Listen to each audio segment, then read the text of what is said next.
Qui n'est plus militaire. Ah, ne me précède pas. Allez-y. Ne me précède pas. On lui enlève sa tenue. On prend son arme. Ok. Est-ce qu'il est encore militaire? Non, c'est un civil. Un grand civil. Autorisé. Ainsi, Ouais. les autorités, les dominations, c'est Satan lui-même avec ses démons. Devant l'œuvre de la croix. Ouais. Et dans la vie de quiconque est en Jésus, Satan est dépouillé. C'est un civil. Il n'a aucune arme contre vous. Donc, moi, copain. Voilà! Exactement, c'est le mot. Aïe, aïe, aïe, aïe. Il a dépouillé les dominations et les autorités. Donc, quiconque est en Jésus n'est plus sous l'emprise des dominations et des autorités. Il faut faire un jeûne de 150 jours. Ce n'est pas ça. Ce n'est pas ça. L'ignorance. Le royaume. Et tu sais quoi? Et Dieu merci, tu touches à ce point-là. Merci beaucoup. Satan ne fait pas regarder aux chrétiens, ne veut pas que les chrétiens regardent la croix. De peur qu'ils regardent aux les problèmes. Qu'ils regardent leurs problèmes. Avec le jeûne, tu vas résoudre tes problèmes. Voilà. Mais alors qu'avec la croix, tu résous tous tes problèmes. Tout a été accompli. Dieu a tout réglé pour nous sur la croix. Tout sur la croix. Dieu a tout réglé pour nous autres sur la croix. Sur la croix. Oui. Et le quatrième élément, vous avez... Le quatrième élément, c'est alors là, après avoir dépouillé les autorités d'abord, et les dominations. D'abord, il y a le pardon des péchés. Oui. L'effacement de l'acte dans les ordonnances nous condamner. Oui. Et ce que j'adore, le dépouillement des dominations et des autorités. Voilà. En quatrième lieu, sur la croix, un échange s'est passé. C'était là notre rachat. Le rachat, ça veut dire quoi? Christ a payé le prix. En notre place. Il a payé le prix pour nous. Il a payé le prix. Il nous a rachetés. Il nous a ainsi transportés du royaume des ténèbres pour nous amener dans le royaume de son amour. C'est à travers la croix. Si la croix n'existait pas, ce rachat, cet échange n'allait pas se faire. Donc, il n'y a pas de salut sans la croix. Impossible. C'est exactement... Le salut passe par la croix.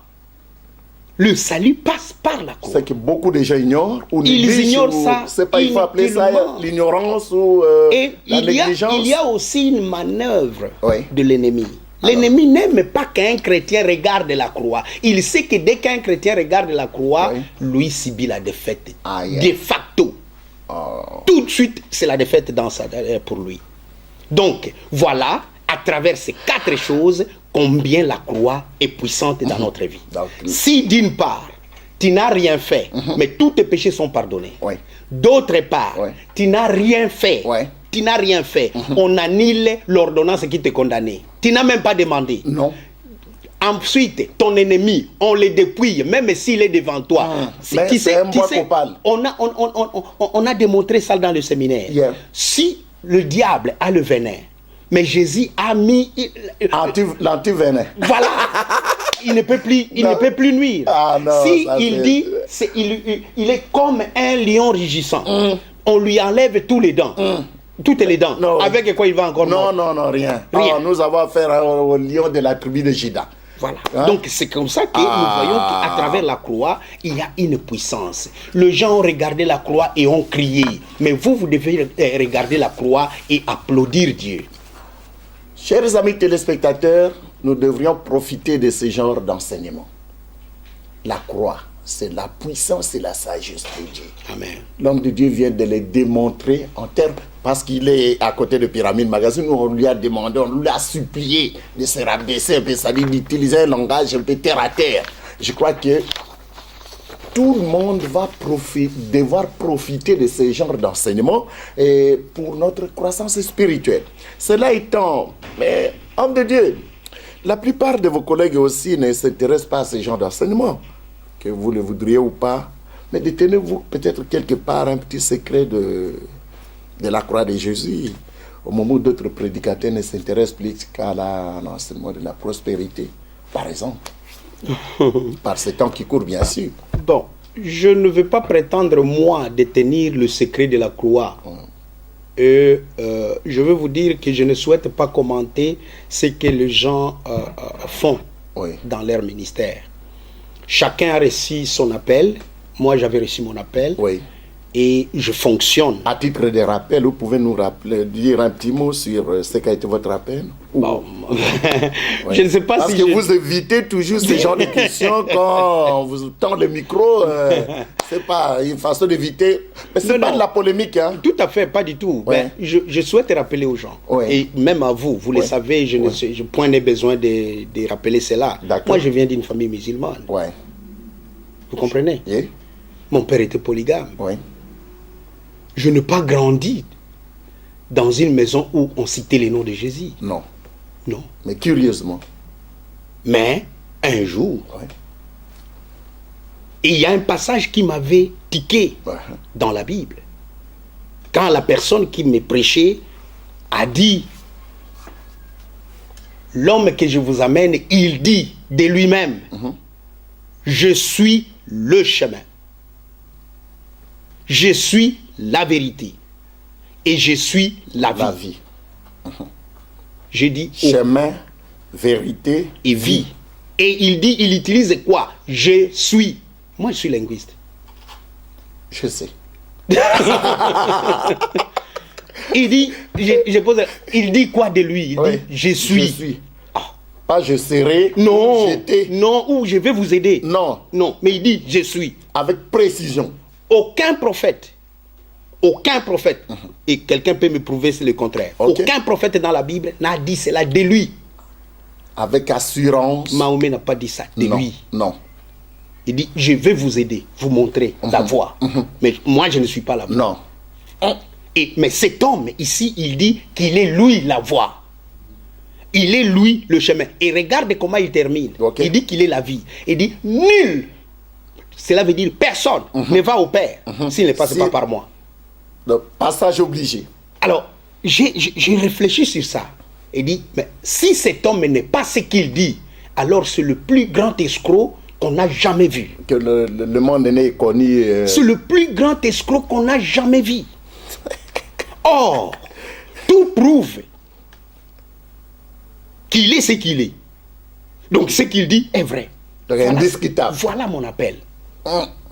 Maintenant, dans le ministère, c'est autre chose. Ok. Si beaucoup ont reçu leur appel par l'école biblique, moi, je n'ai pas une seule heure de l'école théologique.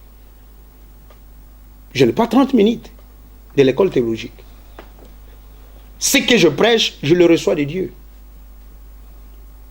Un cas part. Je ne suis pas un cas. Une grâce. C'est une grâce pour moi. Donc il méritait.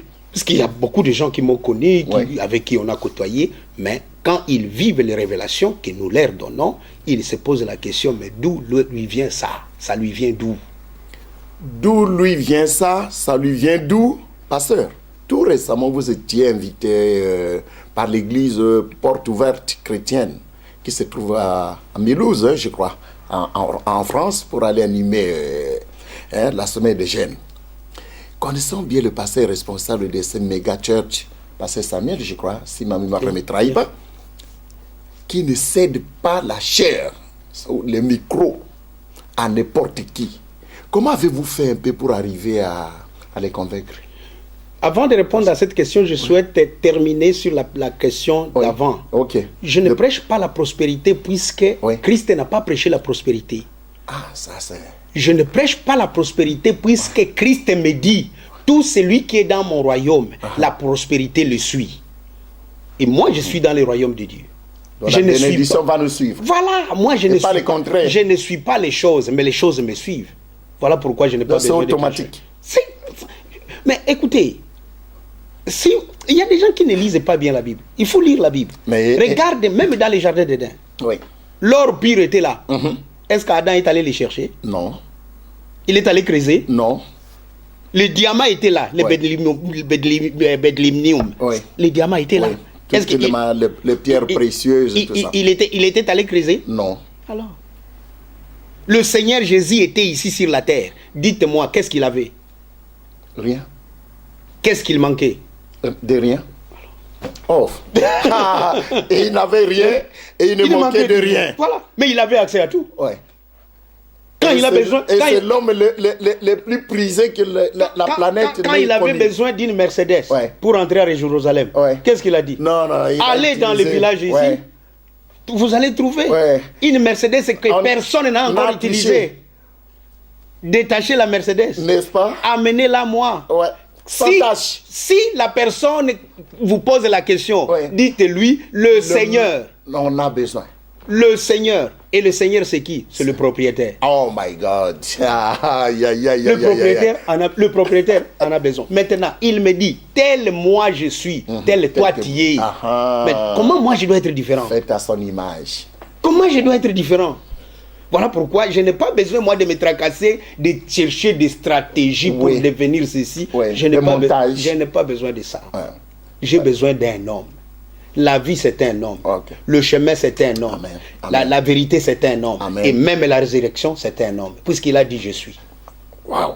Maintenant, pour revenir à la question. À nos moutons. J'étais à Mulhouse, c'est vrai. Et je pars régulièrement à Mulhouse. À l'église Porte Ouverte Chrétienne. Je dois corriger une chose. Ce n'est pas moi qui ai animé la semaine de jeûne et prière à Mulhouse. Non. C'est un grand homme. Je ne suis pas digne d'être comparé avec lui. Là, vous devenez un petit Jean-Baptiste. Il s'appelle le docteur Mamadou Karambiri du Burkina Faso. C'est lui qui a animé cette semaine. Mais je vais dire une chose. Chaque fois que je vais, quand je me rends à Mulhouse, je suis reçu avec tous les honneurs digne d'un homme de Dieu. Et mes relations avec Samuel, c'est dans le plan de Dieu.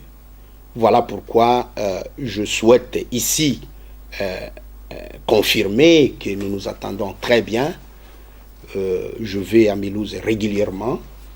Et s'il y a un besoin ici, Samuel peut venir également nous aider dans ce ministère. Sans condition. Je ne crois pas qu'il va me poser des conditions. Il n'a jamais posé auparavant. Il n'a jamais posé des conditions auparavant. Homme de Dieu. Vous savez, au niveau de la France, moi, personnellement, j'ai vécu ça. Tout le monde, peut-être, on vous croit, c'est-à-dire l'Église, la lumière du monde. Pour les compatriotes de la France, l'Église de la lumière du monde doit compter pas moins de 3000 membres. Compte tenu de ce que l'Église de pasteur Samuel entretient comme effectif. C'est pas moi. Est-ce que vous êtes d'accord avec ça? C'est-à-dire, le problème, c'est quoi? Au niveau de la France, on vous compare, on dit non, ça doit être une grande église pour que le pasteur Samuel se déplace. Et c'était la première fois pour une église congolaise. Écoutez. À quoi attribuez-vous un peu? C'est pas, vous allez encore me parler de faveur ou de la méritocratie? Non, il ne m'a pas fait de faveur. Écoutez, dans les choses de Dieu, ce qui compte, ce n'est pas le grand nombre. Dans les choses de Dieu, ce qui compte, ce n'est pas le grand nombre. Ce qui compte, c'est la volonté de Dieu. Si Samuel est venu à Londres et en Angleterre, c'était la volonté de Dieu. Et personne ne peut faire autre chose que la volonté de Dieu. Parce que même notre Seigneur lui-même, il s'est courbé à la volonté du Père. Personne. Et vous savez aussi, ça je ne vous renseigne et je ne vous donne pas une nouveauté. Dieu n'a aucun autre conseiller si ce n'est sa volonté. Ah, ça c'est intéressant. Dieu n'a pas de conseiller. Sa volonté, c'est son seul conseiller. L'unique. C'est l'unique conseiller.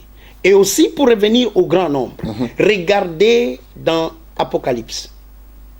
Quand l'Esprit a parlé aux églises, montrez-moi un seul endroit. Les 7 églises.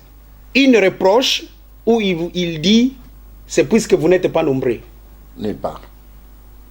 Et d'ailleurs, l'église commence par 2 personnes, du moins l'assemblée commence par 2 personnes. Voilà pourquoi là où 2 ou 3, dès que vous êtes à 2, l'assemblée, puisque chacun est église, mais l'assemblée est là. Et puisqu'il faut clarifier ces choses. Ça vaut la peine. Quand Jésus a dit, je bâtirai mon église, là c'est différent de toi. Là, il va bâtir l'assemblée. Ça, c'est ecclésia. Puisque tout le monde avait son assemblée. Et l'assemblée, le mot assemblée ici, ce n'est pas un mot religieux. Non.